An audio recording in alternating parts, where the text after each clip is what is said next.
Hi friends, అందరికీ ఒకటి చెప్పాలనుకుంటున్నాను. మీకు నచ్చితేనే నాకు లైక్ కొట్టండి, లేకపోతే ఫాలో చేయండి, లేకపోతే స్కిప్ చేసేయండి. ఏదో 10 రూపాయలు బండి నమ్ముకున్న ఆయన మీద తెగ ట్రోలింగ్ చేసేస్తున్నారు కదా. పాప ఆయనని చూస్తే నాకే బాధ అనిపించింది. ఈ రోజుల్లో 10 రూపాయలు పెడితే ఏది రాదు. 10 రూపాయలకి ఆ బన్న తిని కడుపు నిండా పెట్టుకున్న వాళ్ళు కూడా చాలామంది ఉన్నారు.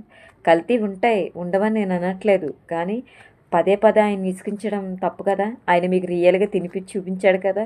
ఇంకెందుకు, మీకు వీలైతేనే సాయం చేయండి, లేకపోతే వదిలేసేయండి. ఆయన పని ఏదో ఆయన చేసుకుంటాడు. ఆయన పిల్లల్ని పోషించుకోవాలి, ఆ లాభని చూసుకోవాలి, పిల్లల్ని భార్య అందరినీ చూసుకోవాలి, ఒక ఫ్యామిలీనైనా చూసుకోవాలి కదా.